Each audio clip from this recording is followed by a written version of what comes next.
She was found lying there, silent, as if time itself had frozen around her pain. Sharron Prior, a 16-year-old teenager, left her home in Montreal for a simple walk on a normal afternoon in March 1975 and never returned.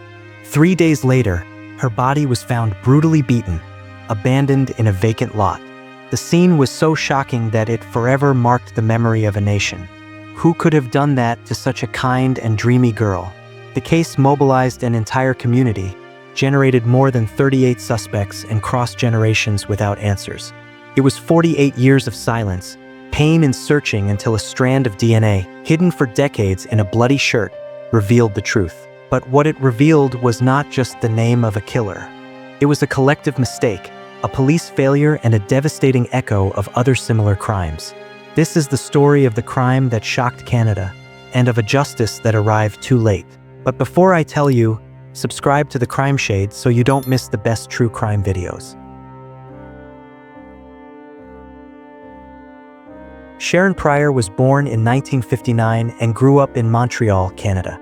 Surrounded by the love of her mother and siblings, her parents' separation had reconfigured the family dynamics. But even with the challenges, the Prior home was an environment of affection and complicity. Sharon was the kind of girl who left her mark wherever she went, not by what she said, but by how she looked, helped, and cared. Intelligent, empathetic, and mature for her age. She dreamed of being a veterinarian. She had an unconditional love for animals and an inexhaustible energy for sports, especially judo. Her teachers described her as disciplined, her friends as loyal. To her mother, she was the soul of the house in the Point St. Charles neighborhood where they lived. Sharon was seen as an exemplary teenager. She participated in community activities and maintained a predictable and safe routine. That Easter weekend in 1975, she was excited. She helped her mother prepare sweets and desserts, planned to see friends, and even receive an award she had won at a sports association. It was an ordinary afternoon, with spring just arriving, the streets still a little chilly but already vibrating with the first signs of the season. Sharon's mother saw her daughter leave at 4 p.m., wearing a light blue blouse, jeans, and sneakers. She promised not to be long. The journey was short, less than 10 minutes walk to the pizzeria, a place she frequented often. But as the hours passed and Sharon did not return, what had been a small anxiety turned into despair. Her daughter's absence made no sense. She was responsible, punctual, always giving news. Her maternal instinct was right. Something terrible had happened, and what would come next would destroy not only an entire family, but also the sense of security of an entire community. It was Saturday, March 29, 1975. After a morning dedicated to preparing for Easter, Sharon left home shortly after 4 p.m. She had simple plans to stop by the Judo Association where she trained and receive a certificate or award, and then meet friends at the pizzeria, Chez Marius, located on the corner of Wellington Street, a traditional spot for young people in the neighborhood. Everything seemed completely normal, but that would be her last trip. The hours passed. Early in the evening, Sharon's mother began to worry. When she called the pizzeria, she discovered that her daughter had never arrived. Her friends were also surprised. No one had seen her. It was as if she had disappeared halfway between one familiar spot and another. The feeling of concern quickly turned to panic.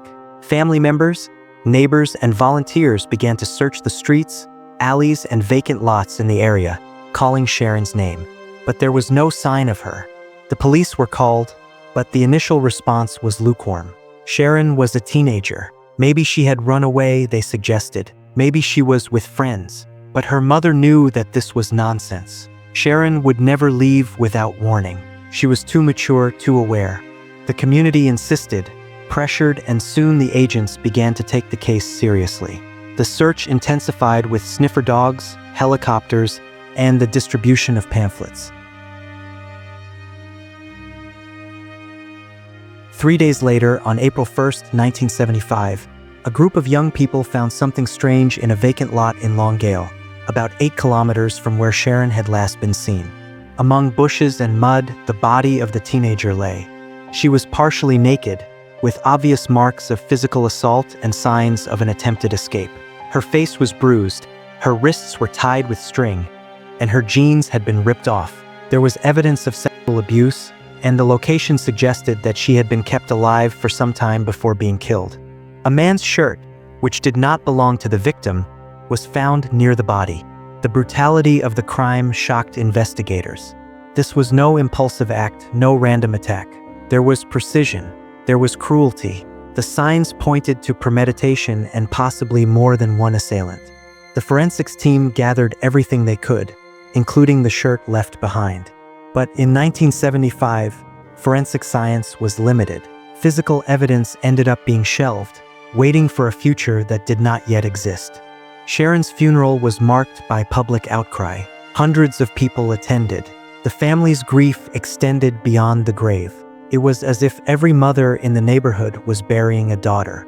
The case made national headlines, and soon other disappearances began to be remembered. Young women who had disappeared under similar circumstances. Bodies found with similar signs of violence. Could Sharon have been the victim of a serial killer? The hypothesis did not seem unlikely. But even with the fear installed, the investigation did not advance. For every suspect questioned, a dead end. With each new clue, more frustration. There were more than 38 names investigated over the years. Nothing led to a definitive answer. Not even the offer of a $10,000 reward announced in 2012 was able to bring any new relevant information. Time passed and the case grew cold, but one piece remained stored, almost forgotten, in the police archives. That men's shirt covered in fragments of DNA that would wait almost half a century to finally speak. And if you liked the video, please subscribe to the channel and leave a like.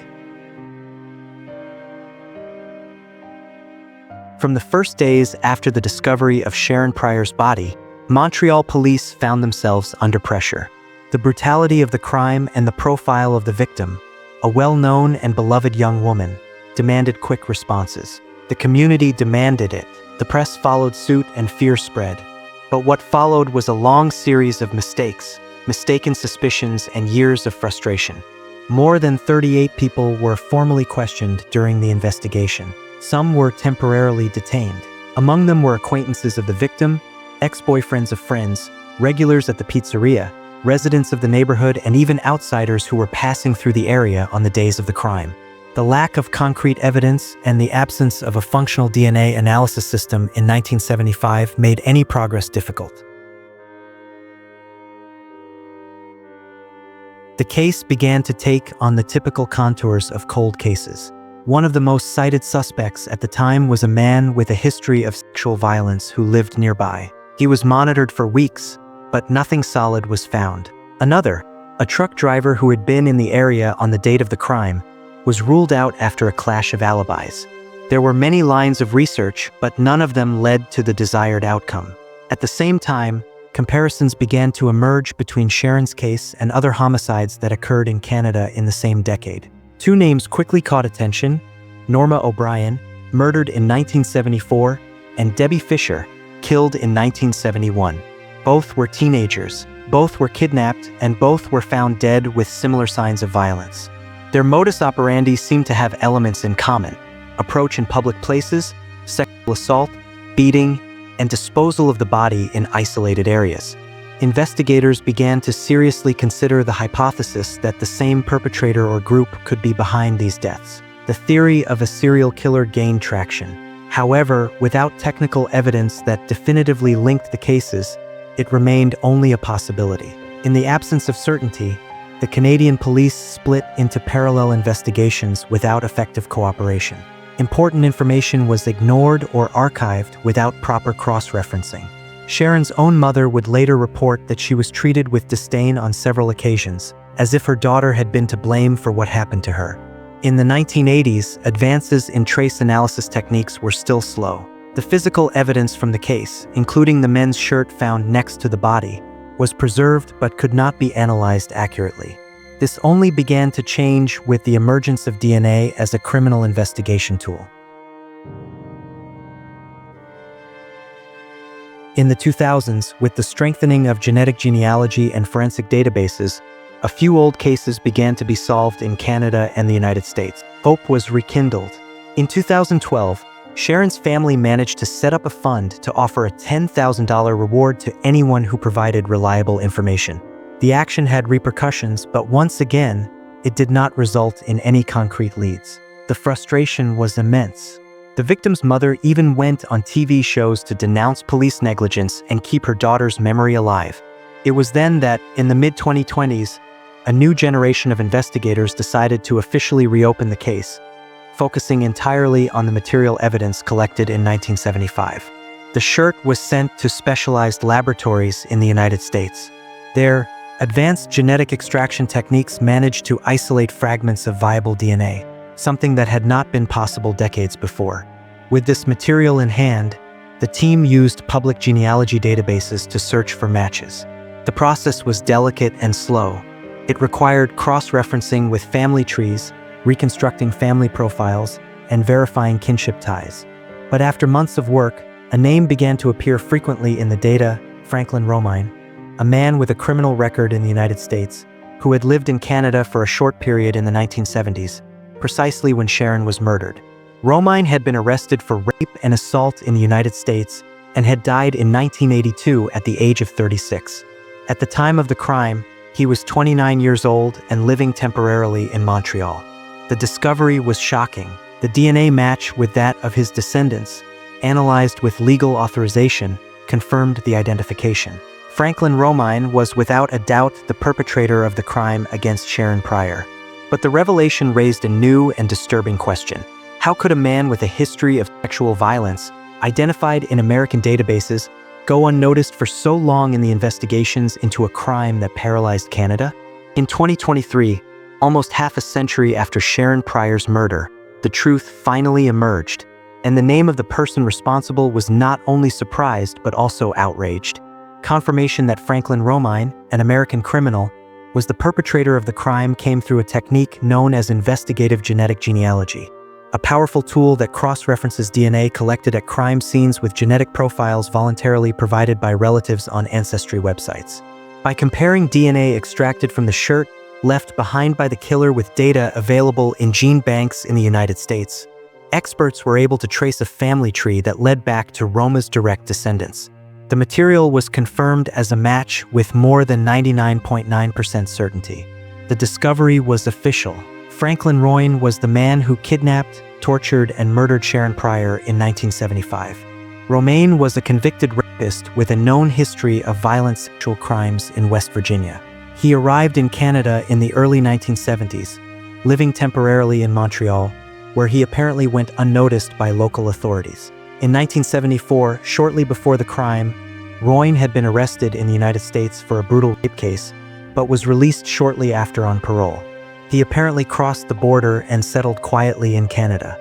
At the time of Sharon's murder, he was already an active predator. The question that haunted everyone involved was immediate.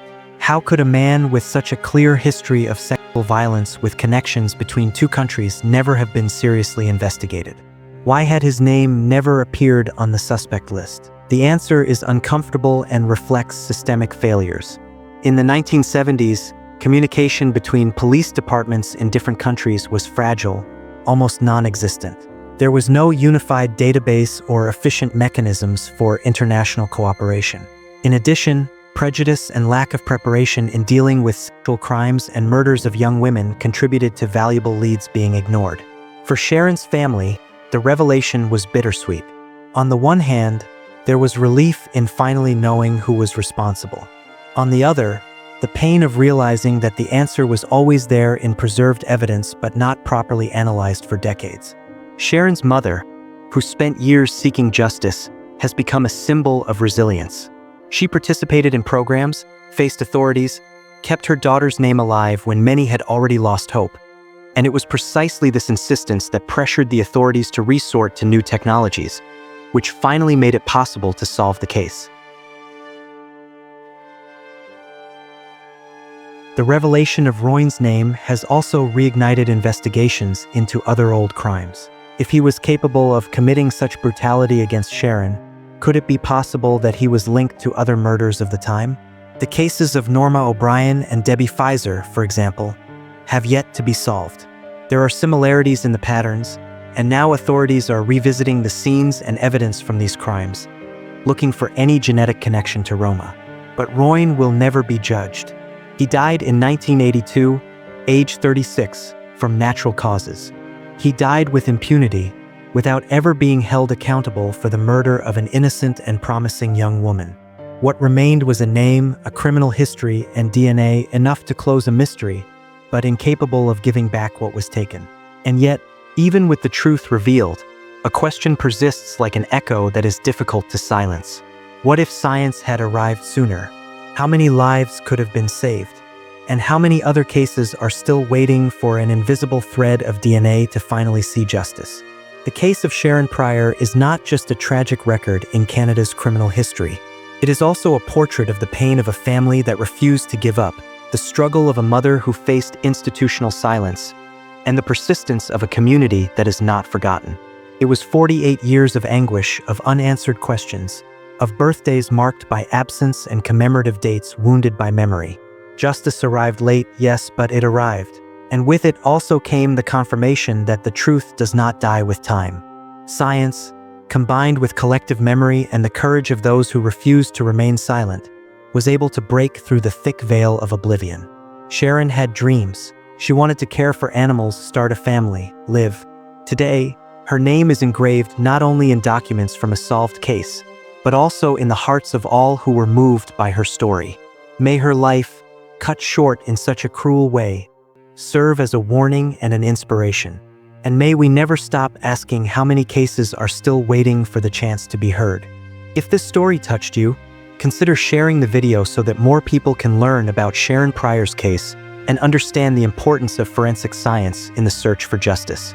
Subscribe to Crimeshade to follow other real and profound cases like this one. Your attention and empathy make a difference and help keep these stories alive.